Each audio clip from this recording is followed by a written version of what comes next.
In today's video, we are going to go over the previous Chelsea game against Nottingham Forest and how this unicorn of a player on screen right now changes the landscape of how tactics can be used for Pochettino's Chelsea.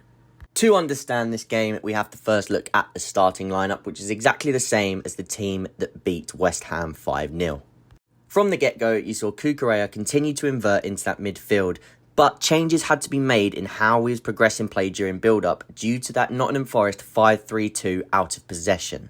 This was the average positions at half-time, and it was all way too narrow, as you can see. Cucurella coming into that midfield, but Gallagher and Palmer both having to come way too deep. Even Madueke and Mudryk way too narrow, and it was just very compact trying to play against that 5-3-2 block where Nottingham Forest were willing to block central areas. Where Chelsea did get some joy in the first half and where that first goal came from was where Cole Palmer was able to drift over and create numerical superiority on that left-hand side, drifting over across Gallagher and into the space being left where Cucurella was inverting. There was a lot of space on that left-hand side between him and Mudryk when Mudryk pushed up further on the pitch to allow Palmer to receive that ball.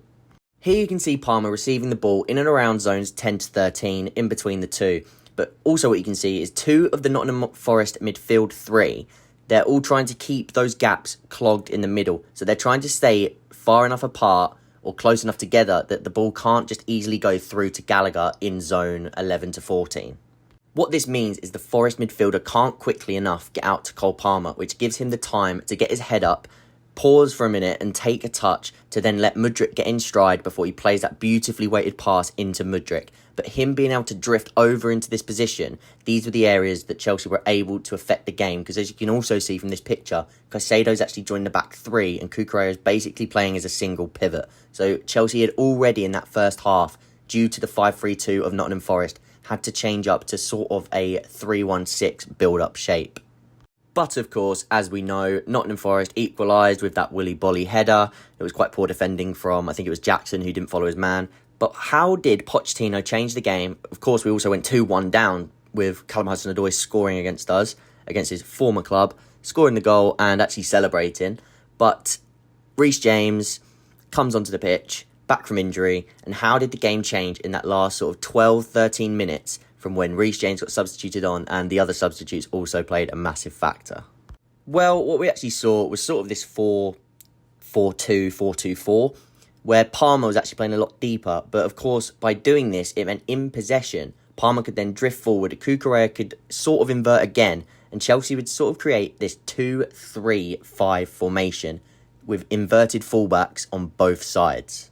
Now, this doesn't mean that both of the fullbacks came straight into midfield and it was all very narrow. Sometimes it looked a lot wider. Sometimes you could even say it looked like a 4-1 with the two fullbacks holding a bit more width. But within this, they're a bit higher up and they're trying to stay in line with the single pivot midfielder. And there you create that base of 5, which then lets Palmer push on. And then Nkunku's already pushed on. So you've sort of got that 2-3-5. And you can then start to create little bits of passages of play through the lines, but also sustain pressure in the opposition half with those 3 at the base rather than having a 3-2. You've now got 2-3, which is slightly more aggressive for keeping the ball in the opposition half. And as you can see from the average positions, once the subs were made, you can see Cucurella, Caicedo and James in that sort of horizontal line of 3. And then you've got Silva and Chalobah behind that line. So you sort of see that 2, 3 and then 5 created in that block. So at this point in the game, it is 2-1 to Nottingham Forest. But as you can see, Cucurella has came more infield so that Sterling can occupy that wide area on his own and find that 1v1 isolation with the Nottingham Forest wing-back. Cucurella is again positioned in a aggressive nature where if the ball does break, him and Caicedo can press together to win that back and try and sustain the ball in that attacking third. But also what you can see with the blue lines is that attacking trio, that little triangle between Nkunku, Jackson and Palmer, which is occupying all of the Nottingham Forest defenders, leaving Sterling with that 1v1 isolation and the opportunity to basically receive the ball and take a touch before the wing-back can even get out. But here is the all-important goal where Reece James got the assist for Nicholas Jackson. Again, you can see that attacking triangle formed in the middle. You can see Sterling out far on the left, providing that width. And then off the picture, out the picture on the right-hand side, you've got Reece James, where Gusto, who was actually technically playing as a right midfielder, he's dropped in and they've created that 3 in the middle, that sort of 3 in front of the base 2, so the 2 centre-backs who are out of the picture. You've got Caicedo, Cucurella and Gusto. But instead, you've now got Reece James, who's replaced Gusto in that wide position. and he's now out of the picture, making that run into this area where he finds himself isolated to put the cross into Nicholas Jackson, get the winner, and Chelsea win 3-2. What you get from having these two in interchangeable positions is the fact that they can do pretty much everything. They're both good in rest defence, they're both good at recovery runs, they're both good at getting to the byline and putting crosses into the box, as we've seen from James and as we've seen from Gusto this season. They're both technically astute enough on the ball to invert into midfield. And to end off this video, I just want to go back to, as I was saying at the start of the video, how this unicorn type of player, this archetype of player in Reece James can really elevate this squad in so many different ways if, big if, you can keep him fit. Now, when I say unicorn type of player, you're talking about a player who's got a unique build, and he's the build and technical ability they have for that build, it all is just so rare. And a lot of people would refer to this with somebody like Josko Vardiol, and that's why he costs so much money. And again, I agree with this. What he offers City is he's so physically able. He's a brilliant 1v1 defender. His recovery defence is very good. He is a centre-back, essentially, by his type and his build, but he plays as a left-back because he can do both, and it allows them to play in many different ways. A lot of times this season, he's been able to play as a left winger, and because he's so good off the ball, he is then giving them such a better opportunity to sustain possession and counter-press with the ball because he's in higher positions on the pitch, and if they do lose the ball, he's closer to the action to quickly win the ball back with that physical dominance that he has. So what I mean when I'm talking about that is a player like Reece James. So for Chelsea, he's this build, he's this mountain of a player. He's a right back, but he's got the build of a centre back. Obviously, he's a bit smaller than your average centre back. He's 5'10", but you're talking about somebody who's got ridiculous strength. He's crossing when he actually gets to the byline is that of the elite wingers. He's got a ridiculously accurate cross. He can whip it. He can float it in. He's got a perfect range of passing as well. But also, he's just so technically able on the ball.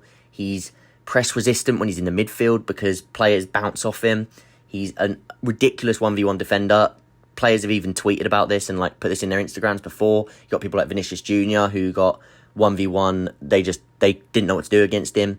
He's pocketed players playing in those 1v1 scenarios. He's done it against, like I say, Vinicius Jr.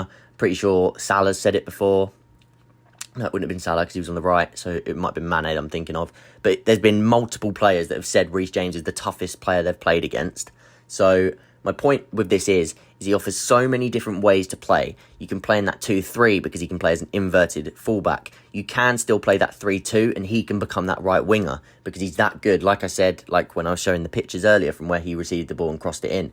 That is because he can play as technically a right winger. Having these multifunctional players mean that you can switch the side around as and when to basically suit how you're playing against the opposition. Look at Bernardo Silva. So let me know in the comments what you think of Reece James' return, what you think Chelsea should do to fit him in the team alongside Gusto or rotating with Gusto, whether you prefer the 2-3 base with Reece in it, whether you want to see Reece in the 3-2 base, playing as more of a right winger or playing as a right centre-back, or trying a back five with Reece James and Gusto. Let me know what you'd like to see down below.